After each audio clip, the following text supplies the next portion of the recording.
Hey, so I want to make a new video about Magic Find. Kind of more of a discussion video, maybe like some ramble or whatever, but yeah. I kind of want to talk about everything there is to Magic Find. Is it balanced? Is it good for the game? Etc. My opinion on it. As someone who does Magic Find pretty much every single league, and I'm obviously pretty known for doing Magic Find all the time, right? So the first thing I really want to talk about is, is MF an actual issue to the game? So of course, I'm going to say no. Other people might say yes, but my biggest problem is people don't even seem to understand why MF is strong, or OP as I would say in the first place. And this is my main issue because MF by nature really can't be OP because of what it affects in the game. It can only ever enhance your farm. What do I mean by this? So most people, in Affliction League were claiming MF was ruining the game, MF was OP, without failing to see that it was never MF to begin with an Affliction. It was always the Affliction League mechanic. So for example, if you want to see what quant values, so this is quant values right here. So if you have 50% quant, you essentially drop 35% more loot that is affected by quant. Keep in mind, a lot of loot in the game is not affected by quant. Stuff like Legion rewards, Deli rewards, Blight, Expedition, etc. Right? Essentially, only monsters that just drop like regular loot is affected by quant. So currency, divination cards, stuff like that. And yeah, and usually most solo players are around this 70 to 100% quant, more so like 70 to 80 nowadays because the game's a little bit harder, which is 45 to 49% more loot which is affected by quant. So in Affliction League, if you dropped like 50 divines with MF, that means you're probably dropping like 38, 37 divines without MF, right? And in that case, is it Magic Find that's OP, or was it Affliction that's OP? Obviously, I'm going to say Affliction was the culprit there. Yeah, sure, MF vastly enhanced your loot, right? 40% more loot or whatever, but it wasn't really MF's fault that there was dozens and dozens of both divines and mirrors being printed in Affliction League. Purely Affliction's fault, right? MF just enhanced it. So without Affliction existing, that would have never happened, as shown by every other previous league. So yeah, that's the first thing I want to talk about. Like, MF can't really be OP because it only ever enhances what is already in the game. So by nature, it can be strong, but it can't really be OP because everything that is done with the MF character can be done without just less rewards. It could be 40% less currency earned, but if it's OP, then 40% less currency earned should still be OP, right? So yeah. The biggest benefit of why MF is actually OP at times is mostly because of the return of investment. Obviously in PoE, one of the few games where you actually have to invest a lot into whatever, map you're doing, strategy, farm, whatever, right? And, stuff like Curation Scarabs, like 10 Divines, right? So the biggest benefit to MF is not really that it drops you more loot. Well, it is, but it's because of the investment they had to put into your maps. If we had zero investment maps, then MF honestly would be pretty irrelevant, as you would just make the fastest character in the game, and then you would just outpace MF characters in terms of like, divines for an hour, and therefore MF wouldn't be an issue. So it's more so the return on investment is what really makes MF actually strong. Nothing else, to be honest. If every map was zero divine investment, there actually wouldn't be that much of a reason to play MF, because you can make extremely fast builds. My build's pretty fast, but you can make way faster builds on MF gear, right? So yeah, that's the biggest benefit to MF. I feel like it's the one thing that people tend to skip over. So yeah, in essence, MF by itself really can't be OP. It just enhances your farm, and the only really big benefit is the investment returns, which is quite substantial. So next thing we really want to talk about is, most people, and honestly, most people, what I read like on Twitch or YouTube comments or Reddit, whatever, most people just hate MF without a reason. Like actually, for example, this league, MF is a completely non-issue. I think there's zero reason to hate MF this league, but people are still hate it and complain about it this league, which to me makes no sense. Because the best farm in the game right now is destroying barrels. I think I showed this off multiple times now. You legit get like 60 to 70 divines an hour, if not more if you have a faster character, by just destroying barrels, killing all the mobs in the map, and then killing the boss. And that farm requires 0 MF because barrels aren't even affected by player quant. But for some reason, I'm like the only, known, I guess, like content creator actually complaining about this. Barrels are dropping more loot than monsters, yet people are complaining about MF for some reason, despite barrels being, yeah, way better than MF. So this is what I mean, like people just hate MF for no reason, without a reason, because if you hate MF, then shouldn't you also be hating barrels right now? Because barrels are way more OP than MF. And I think barrels are definitely a more detrimental to the game than MF. Like, you shouldn't get more destroying barrels than killing monsters, right? I think that's pretty agreeable. Anyone can agree on that. So I say people just hate MF without reason, because I don't see any reason to hate MF this league, as MF is like not even like the best farm. Like, yeah, you can use MF with the barrel form and get more loot, but it's not that relevant. Like, I think a full MF cure character is probably getting like 20% more loot in the barrel form, which is honestly not that much for how much you are gimping your character. Some people might refer to the Rogue Exile incident, the day I made 10 mirrors in one day. I was in a video, got a lot of attraction, both on like YouTube, Reddit, and Twitch, all that. But that form, even without MF gear, was still insanely broken. Like, tell me, right? Without MF, instead of 10 mirrors, I would have made 6 to 7 mirrors that day. So is that 3 mirror difference really made MF OP? No, it was the interaction between that whole farm was overpowered. It had nothing to do with MF. Once again, MF did enhance it, but I don't think 6 to 7 mirrors in one day was an acceptable form anyway, right? It was going to get nerfed regardless, whether MF gear is in the game or not. And one other thing is that, for example, Sanctum is consistently the best thing to do, day 1 to like 3 or 4 of the league, yet it feels like no one complains about how overpowered it is. Way better than MF, does not require mapping, doesn't even require like even finishing the axe. You can go into Sanctum before finishing the axe, yet no one complains about it. So yeah, I think it just boils down to people just hate MF without reason. They just do not like Venture's Gamble. They don't like Goldworm, which is like, okay, whatever. But if you're gonna hate MF, like, have a good reason, right? Because this league, truthfully, there's no reason to complain about MF when the best farm doesn't require MF. And yeah, there's like, you don't even need to play MF this league to make the highest currency an hour. So like, what are you complaining about, right? So I kind of want to go over why I think MF is actually good for the game, my opinion on it. So a game like PoE is very hard to balance, but there's 3 major reasons why I think MF is actually good for the game. The first reason, it actually allows the top 1% to scale their character. PoE in the current state, in my opinion, is actually just too easy. Now, I know some people are going to disagree with that, but you can invest like a fusion divine into your character, which sure is a lot of currency, but not really with the current market, right? And you clear everything in the game, Uber bosses, tier 17s, whatever, right? And if that's the case, what do you do after that? The answer is you can't really do anything more. Like, yeah, you can invest 5 more mirrors in your character, but what power are you getting if you can include everything in the game? MF, being this third factor of scaling, right, allows you to invest more to your character and still feel relevant upgrades, relevant power spikes, despite having multiple mirrors into your character. Now, this is the only thing that affects like the top 1%, even top 0.1%. But still, I think it's good for the game to have like this avenue of scaling for those people that want to push that far. Because on MF, like I said, you're doing a fusion divines in your character and you don't the game. That's it, right? Now you could say, oh, just make infinite, harder scaling content, infinite rewards, etc. But in my opinion, that's really, really bad game design. It's not something you want. You simply cannot make infinitely hard content with more rewards, because the gap between the top 1% and 99% become extraordinarily massive. I think Last Epoch already showed this in the first season. If you don't know what Last Epoch is, it's an ARPG. They had an infinite scaling system, and the people that were going infinitely deep into their system, which is getting like 8 to 10 times more rewards, actual 8 to 10 times more rewards, the people, the casual players who just started at the start and stayed there.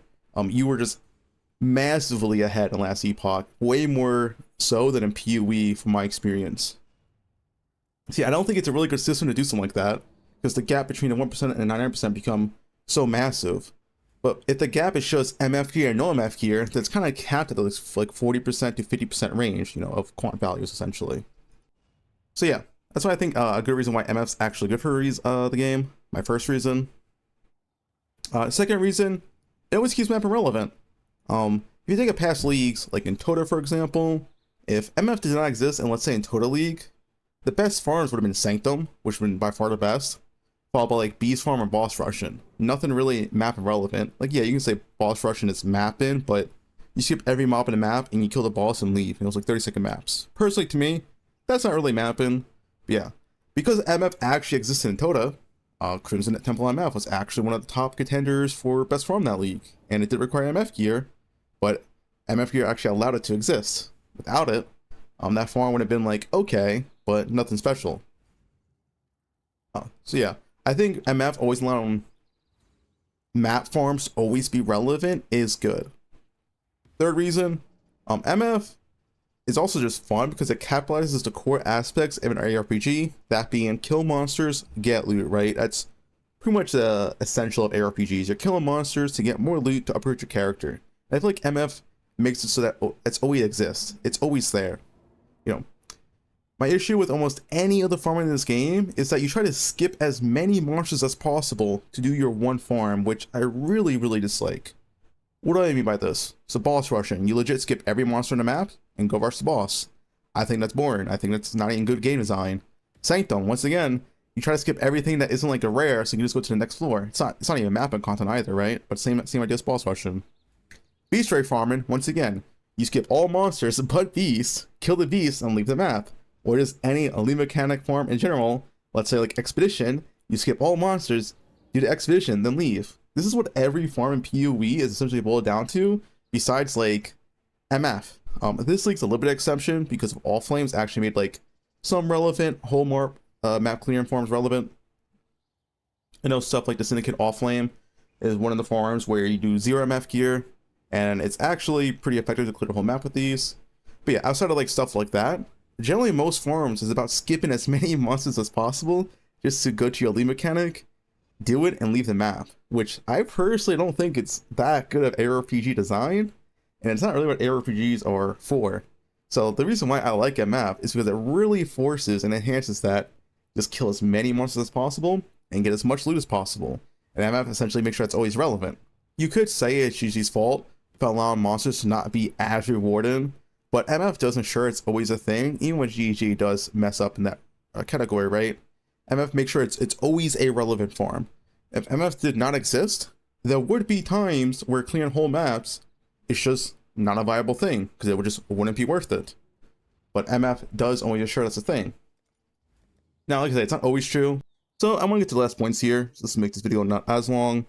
But, you know, what's the solution, and is MF even an issue in the first place? So my opinion is, of course, no. Other people's opinion is yes, but there's two main solutions if you actually want to nerf MF outside of just moving the gear, because I don't really think moving the gear benefits the game. I think it does hurt the game more than it benefits. So the first solution, and I don't think people like this solution all that much, but it's make the game harder. You know, truth be told, but back in the day, MF in tier 16, and not tier 17 nowadays, right, was never a thing for at least solo play. It was never possible. You know, let's say back in Legacy League or Breach League, the max for MF was like tier 11 or tier 12. And doing tier 16 MF was like unheard of solo because the game was just too hard. You just couldn't do it. But with the amount of power creep we have nowadays, MF in a tier 16, now tier 17, is not even that hard. People can do it pretty early on. People can do it like week 1. The reason why, the game really is just too easy. Now, I know most people aren't going to let me saying that, but the game really is just easy to allow us to do this, right? If I can sacrifice 80 to 90% of my DPS by adding MF gear, which is actually that much, right? If I had a full regular build character, 0 MF gear, I should roughly have like 8 times more damage, if not more. I know back in Total League, I had exactly 10 times more damage on a non-MF character than my MF character, for example. So yeah, if I'm able to sacrifice that much DPS and still clear tier 17s, the answer to me, is that Magic Mind's fault or is that the game's fault? Because I don't think that's MS's fault if you're allowed to sacrifice that much player power and still clear tier 17s. Yeah, that's the first solution, is just make the game harder, but as we can see with tier 17s already, people are already complaining the game is hard, so that probably wouldn't be the correct solution for GGG, as too many people would probably just complain, even if it is the long-term correct solution. So next one, And a more proper solution could be add quant back on rare gear, make it a rare roll, and make it both a prefix and a suffix. So this would solve a few things. One, MF would be a lot more viable on a lot different builds, and it's something people just add on, you know, to their existing character, even if it's just a few rolls. As going back to the sheet right here, right? MF is the most effective at like the lowest quant values. Like 20% quant is 16% more loot, compared to 40% quant where it's only 29% more loot, or 60 where it's 40% more loot, right? So you get the most benefit of MF from like the first like 30-40%. So that's like one solution you can do. It allows people to min-max the build a little bit more, but you add a little bit quant here and there. Maybe not everyone likes that, but you can also make it so rare to the point that it won't even affect like the average casual player, because it's too rare of a role to even go for. So it's only really a thing that like the top 1% min-max for in the first place, right? That could be one solution. Another thing is, if it's both a prefix and a suffix and it's rare, it's not something you can even like go for until you have like these insane min-max characters. So it'll be way too costly to even build for it, right? And it's not even the best for every farm in the first place. Like if you're doing Blight, why would you even care for quantity of gear? If you're doing like, I don't know, Legion, Delhi, Expedition, right? You wouldn't even care for quantity of gear. It helps a little bit, but it's very irrelevant overall to your farm. Yeah, and for making maximum purpose, it would just be for the top 1%. It would also keep the near infinite investment that we currently have MF, and it's why I like it. So I invest multiple meters in my character, and I actually feel the character growth. Where, you know, so we add that quant back onto gear, it would be the same thing, where I can get quant on my rare gear and also feel this character growth, which I think is very, very good for the game. Of course, keep it balanced though. You probably shouldn't allow for more than like 8% player quant total from rare gear, but yeah. Personally, this is my favorite solution, just because I feel like quant on rare gear would be better for the game than the current MF gear. I think it's also better than no MF gear, because the downside of MF only being on this unique gear is that if you can't really upgrade, like there's no upgrades to get. You know, you buy these boots, I brought these like 5 divines like week 1, I don't know how much they are now, but and it's like there's no upgrade past this, you're done, right? And it feels bad that you can't upgrade these really cheap pieces. But if it was rare gear, you could go back to that infinite investment style. So yeah, that's personally my favorite solution. And now just to close the video, I just want to say my conclusion to this. MF personally, for me, it's not really an issue. It really only affects the top 1%. The current meta form is barrels, and you kind of do with MF gear, and it's only like the top 1% doing it. So it's not even affecting the average casual player in the first place. You don't even have to MF. You shouldn't feel forced to MF, because there's really no reason to MF in tier 16s anyway, right? Tier 16s currently just suck, and MF in tier 16 is even worse. The best tier 16 farms I found literally do not even use any MF gear at all. So it's not even relevant to the average player in the first place. It's just something for the top 1% to do to invest more into the character. I wanted to make this video because I really feel like there's just a lot of misinformation on MF, what it does, you know, if it's OP or not, all that. It really isn't that OP. It just only ever enhances your farm, and the big benefit to MF is getting the bigger return on investment on your farms, right? Like I said, if you had to invest 0 currency into your map, the MF wouldn't be that big of a deal because you would just make faster characters. If MF wasn't in the game, people would just go to blame something else. They'll just go to like blaming, let's say, Deadeye or Raider or something, like, oh wow, you know, only the fastest characters make the most currency, because that's what the game would turn into, right? If MF didn't exist, well, the meta would just be strictly speed. Your slow Juggernaut character would still not make the same amount of currency as an LA Deadeye, because they're going 50% faster than you. That means they're going to be making 50% more currency, which is the same as an MF Deadeye using Quant gear right now, right? Maybe you go to the same speed as a Quant MF Deadeye, but they're going to get 50% more currency because of Quant. And if there was no Quant gear, they'll just go 50% faster. So the blame would just be shifted on other things. You know, instead of a Quant meta, it would just be a speed meta. And maybe some people like that. Maybe some people want PoE to be exactly that. I don't really see MF as the issue there. I'm always down to talk to other content creators or whatever about MF. I just feel like most people just do not know how MF works. And there is, you know, some complicated things about it. And that's why I wanted to make this video. But I don't think MF is ever OP because it can only ever enhance your farm. And honestly, one day I would love to talk to GGG about this. But, you know, I'm someone who doesn't really use a cam. I don't seem really do interviews with people with cams. But yeah, I think it would be a great discussion with GG. Maybe one day I can make that happen. But anyway, that's the video.